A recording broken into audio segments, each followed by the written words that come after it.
Today's a special day. Karan and I are hosting the first ever meetup at Horseshoe Baltimore, and we're pumped. Yeah.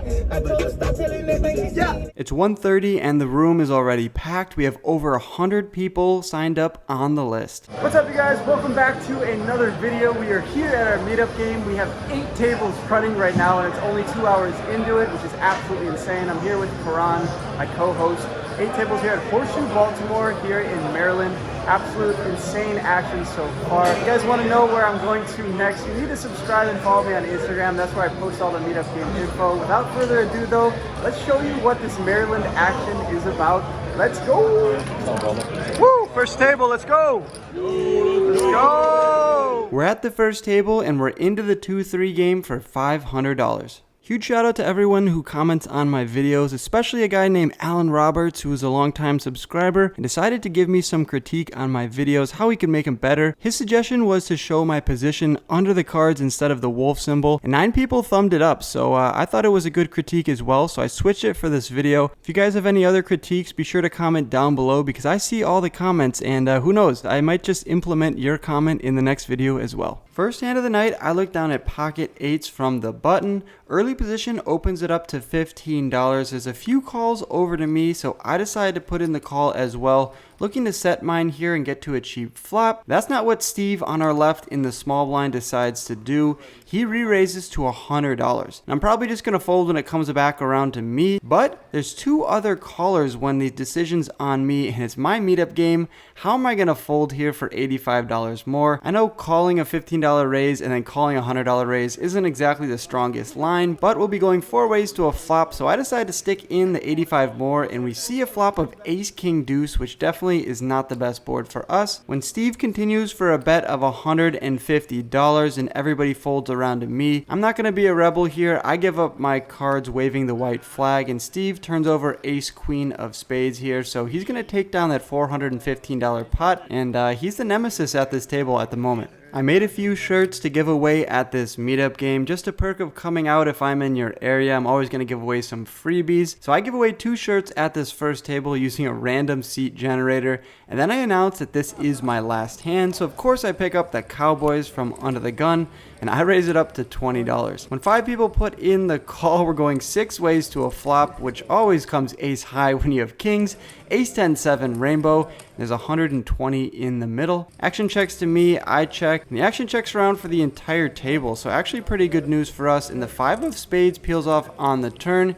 You'd think that if someone had an ace, they would have fired out on the flop. So I reclaim the betting lead here and bet out for $30 into the $120 pot. Pretty much just like a feeler type bet here. Don't want to give anyone a free card to make like a 2 pair or a straight type of hand. If they want to draw to that, they're going to have to pay for it. And if someone has an ace and they raise us, we're just going to get rid of our hand. So pretty easy to play from here on out. When I bet out for $30, 3 players put in the call. So maybe one of them does in fact have the ace. Either way though, we see a river which comes the deuce of clubs. Action checks to me, and I give up here and check. Maybe gonna go for a check call here and try to pick off a bluff. Steve to our left said he was our nemesis at this table. He bets out for $120. Other 2 players fold, and the action's on me. Definitely a weird line from me, and one that looks pretty weak, so I don't blame him for firing out for $120. But you think he would just fire out on the flop? If he had a good hand like ace 10, ace jack, ace queen, so his $120 bet here on the river actually looks kind of bluffy. Really the only thing that gets there on the river is pocket deuces, but I don't think he's calling that on the flop. So I decided to put in the $120 here, and he turns over 6-8 of diamonds. So he had an open-ended straight draw on the turn, but just 8 high there, Steve, which means that your boy Wolfgang here is taking down that $480 pot and racking up our chips and moving on to the next table. Sorry, Steve.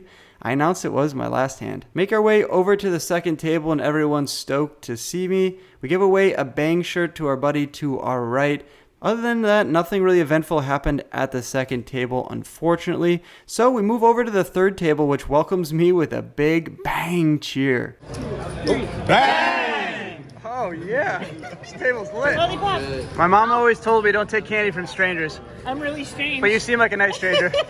After getting a lollipop from Janine, we find out we actually have 9 tables running, so absolute insanity here at Horseshoe Baltimore. From the third table, we look down at Queen 9 of spades from the +1 position. The straddle's on, 1 caller to me, and not today. It's a new game today, boys. We're raising it up to $40 here with Queen 9 of spades. We get 2 callers, so going 3 ways to the flop, which comes ace high, ace 7-4 with 1 spade. We can represent all the strong aces in our range, as well as the fact we have some backdoor draws here. Most obvious being the spade flush draw. When the action checks to me, I go for a c-bet of $35. And easy game here. Both players fold, so we're going to take down that little pot there, but still, adding to our chip stack is never a bad thing.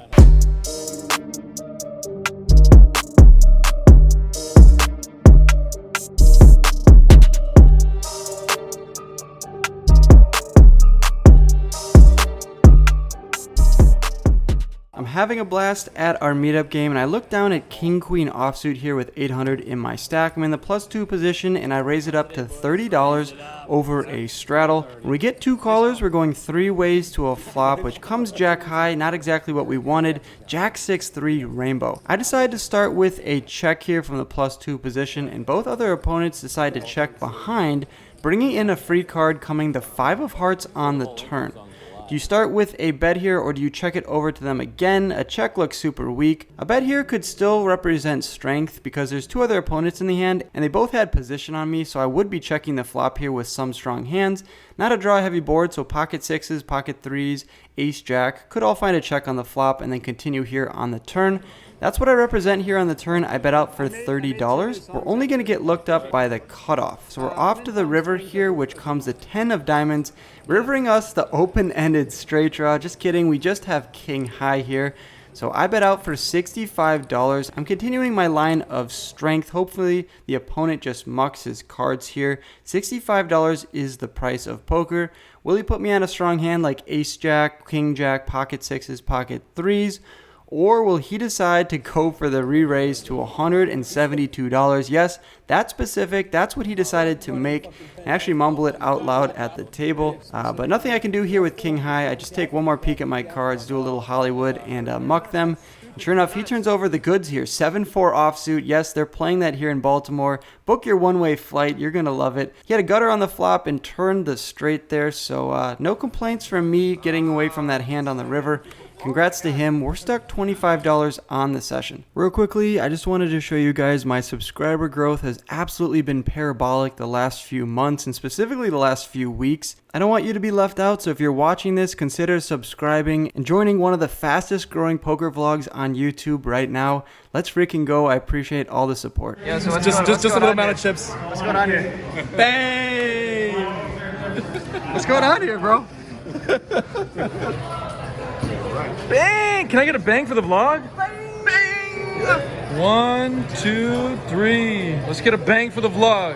Bang! Yes, sir! We're down to 650 in our stack, and I peel my cards and see the exact same hand. King Queen offsuit from the small blind this time. The straddle's on, and there's 1 call to me, so naturally I'm going to come in for a raise here using 2 hands. I make it $40. We get 2 customers here, the middle position and the straddler. We're going 3 ways to the flop, which comes jack high again. Jack 9 deuce with 2 clubs, and I bet out here for $35.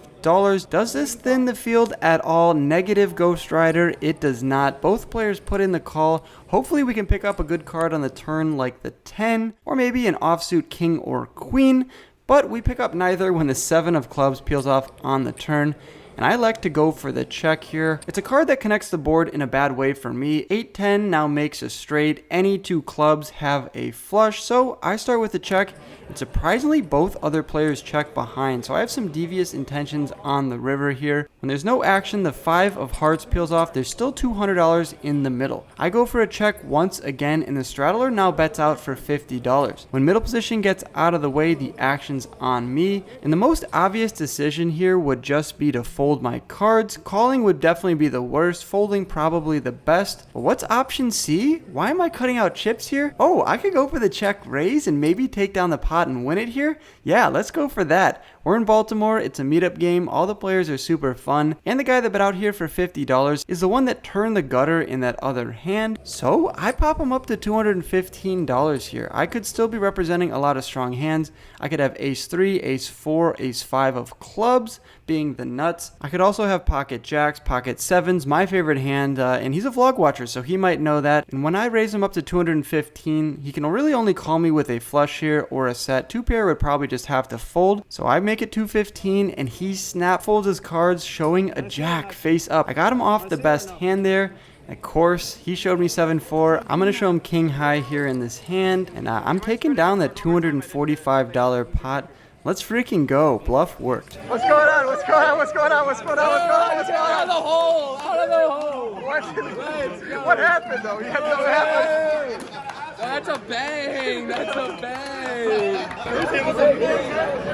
Thank you. Go. We make it over to the fifth table, and I look down at Jack 9 of hearts from the button. I straddled it up to $6, and the big blind decides to raise it up to 20. Late position calls. I put in the call here as well. We're off to the flop 3 ways in a $60 pot, which gives us a gutter to the straight, 2 overcards, and a backdoor heart draw. It comes 8-8-7 rainbow. Big blind's first to act, and he leads out here for $35, continuing his aggression from pre-flop. Late position calls, and I'm not going anywhere with all of my equity. I call as well. We're still 3 ways to the turn, which doesn't improve us or hopefully anyone in the slightest.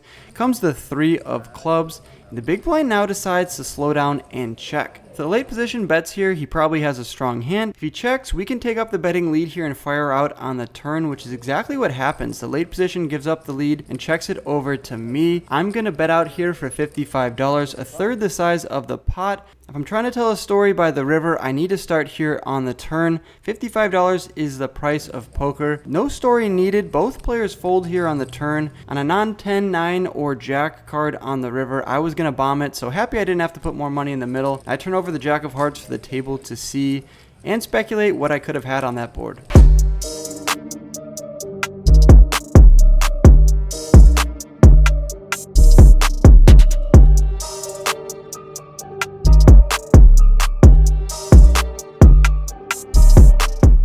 We move tables, and this next hand is a fun one. We look down at pocket kings here with $8.75 in my stack. Under the gun opens it up to $15, and the player to my right, Wop, or as he goes by on his poker YouTube channel, Wonton Slim. Go check him out, you guys. Super cool guy. He goes all in for 164. So if you guys like all ins, definitely go check out his channel. But I have pocket kings here, and I'm not doing anything other than snap calling his 164 all in. Hopefully he has queens or jacks here, and everyone gets out of the way. He turns over his cards, and he does in fact have a pocket pair. Not the one we are hoping for, though. He has pocket aces. We are in super rough shape here, but it's not over till it's over. We decided to run it 2 times, so maybe I can chop here. I doubt I'm going to spike a king on both boards. First flop comes clean for Wop. Turn comes a jack of hearts and the river, 4 of spades. He has that first board locked up. Dealer gets the next 3 cards ready for the flop on the second board, and in the window is the ace of hearts. We are in absolutely rough shape. We're going to need both of those kings now. Running kings on the turn, negative. The 7 of diamonds followed by the 6 of diamonds. Wop is taking down that $333 pot. Gentlemen, 1, 2, 3. We got to get a bang for the vlog. Let's go. Okay, let him know. Let him know. Got that bang. I gotta yell it. Bang! Alright, we lost a pocket aces. It's only fitting that we get them ourselves, hoping to run it up with them as well. We looked at a pocket aces from under the gun. I have 700 in my stack. Luckily, the $6 button straddle is on, so I make it $20. Let's pile some more money in the middle. JT in the +1 position puts in the call. We're going heads up to the flop here, which comes 9 high, 9-3-3. And a lot of my overcards here will have missed in my range, so I decided to be elusive here and check it over to JT, hoping he either has a 9 in his hand or he catches up on the turn. Even if he has 9-10, 9-jack, and he spikes a 10 or jack on the turn, I will have 2 pair with the 2 3s on the flop. So sure enough, when he checks behind and the jack of hearts peels off on the turn, I'm going to let him bet out here. I don't want to scare him off. I check it over to him. Unfortunately, though, it appears he has nothing. He checks behind, bringing in the river card, the Jack of Clubs. Now I'm really hoping he doesn't have a jack. Maybe I played this like an absolute dingus. Either way though, I need to finally get some value. I bet out for $40. If he raises me, it's a pretty easy fold. But he goes into the tank and then finds a call here for 2 green chips. I turn over my aces. He says he didn't expect me to turn over that hand. No bueno for him. I'm taking down that $120 pot, and that's going to conclude our night here at Horseshoe Baltimore. Rack up my chips and head to the cage. Got into that game for $500, rebought for $200 more. Cash out for $751, so a profit of $51. Had an absolute blast at Horseshoe Baltimore. Shout out to everyone, all the floor members, and especially George for setting everything up. I had a blast, and I can't wait to get back out there in the next few months. After the meetup game, Karan and I invited some of our subscribers out to G&M's restaurant, and we had the famous crab cake, which was divine. Had a blast at the meetup game, and appreciate everyone for coming out. Until next time. Thanks for watching to the end of my video. Click my head below to subscribe and stay in the loop. See you next time.